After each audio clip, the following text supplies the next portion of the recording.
Hello, so today we will be discussing two rideshare companies, Uber versus Lyft. And we will decide which one is the better investment for our company, Whitehurst Investments. And in this analysis, I will show you why Lyft is better. They are both ride-sharing companies, and these companies connect passengers with drivers of private vehicles through a mobile app. The ride-sharing industry reshaped modern transportation. So in this analysis, we will compare Uber and Lyft, which are two titans in the industry. And we will focus each of their histories, their market positions, their potential growth, their publicity, and also their communication. And for the goal of this analysis, I will show you why Lyft is a better company for us to invest in. So the industry is, of course, as mentioned before, is a ride-sharing industry, which is a transportation as a service. The key trends are smart tech, sustainability, and delivery. And since Uber is a global company, they have US competitors and global competitors. For the US, they have Lyft, which is their major competition, and they have Curb, Via, and Wings. Curb is a text-hailing app that enables riders to hail, pre-schedule, and pay for their cabs. Wings lets their riders book private, scheduled, and personalized rides in senior facilities. And then for their worldwide companies, they have Bolt, Didi, and Get. And since the industry is not full, it's not like a big industry, Lyft is a more of a North American company. They have the exact same competitors as Uber. They have Uber, Curb, Via, and Wings. Now, Uber was founded in 2009 in San Francisco. They started off as mainly just the ride-sharing industry, but they have slowly expanded their market into a food delivery service called Uber Eats, and they have Uber Freight, and they've also have started to include the makings of electric cars, self-driving cars. And they operate in 70 and up countries. They are the largest U.S. market share in the ride-sharing industry, and they have been public since 2019 in the New York Stock Exchange. Now, Lyft, they were founded in 2012, but they started off as a Zimride service. Now, Zimride was a long distance ride sharing company that was mainly for college kids to go from campus to their homes. But sadly, Zimride was not a good company, and they changed.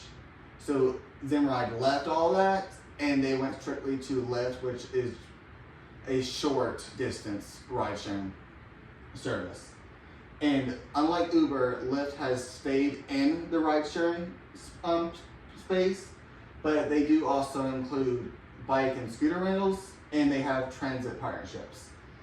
And again, as previously said, they have a focus on US and the Canada market. So of course, because of that, they have a smaller market share, and they are a community-driven brand. And they've been public since 2019 in the NASDAQ. Okay. So for the market position, Uber, again, as previously stated, does have the largest market share in the industry by 76%. And because of that, they have strong personalization and brand equity. With Lyft, since they have a focus on North American, but they're slowly divesting into other countries. Again, we'll get on that later on. And because they emphasize on social values and community branding. So this is the growth potential. This is the main part why I believe Lyft will be the better brand for us to invest in. Now, Uber does expect to have 18% revenue growth, and these are based in March of 2024. And they are doing this because they're expanding the Uber Freight service, and they're of course having more partnerships with self-driving cars companies like now Lyft. This is why I believe they'll be the better one. They've acquired FreeNow, which was exactly the same thing as Uber and Lyft, a ride-sharing service that would hail taxis, but in Europe.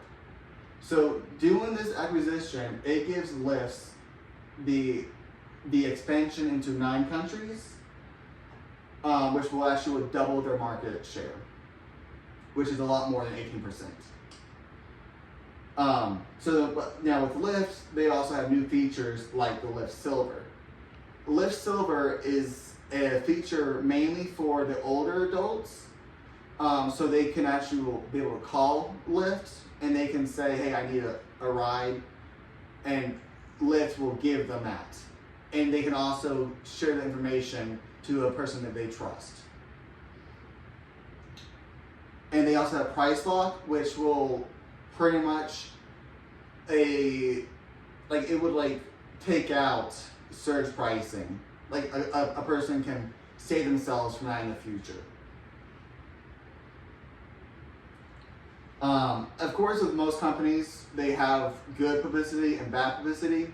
There's really no stopping that. It's bound to happen. So they both have sexual assault claims against them. And they also have a California settlement. Now, the main thing about Uber and why they were a good company and a good business plan was because they were able to say their drivers are independent contractors, so they don't have to pay them benefits and stuff like that, like severance. But because of there's a new SEC law that prevents them from doing that. But even when it was passed, they were still not obliging to it. So California said, no, you guys are in trouble. So now they're paying back pay and damages to their riders. Now with Uber, with their sexual assault claims, they've actually added a feature where women can say in their settings, I don't want to ride with a man and I don't want to drive a man around. So they can make it specifically just female based. Now with Uber, they've also are being sued by the FTC, the Federal Trade Commission, because they were billing Uber One members before the billing date. Like for example, say if you got a free trial with Uber One for 5 days, Uber will charge you 4 days after it, before the billing dates. And then with Lyft, FTC sued them because they were lying on their ads. They were saying that drivers can make a lot more than they could actually make.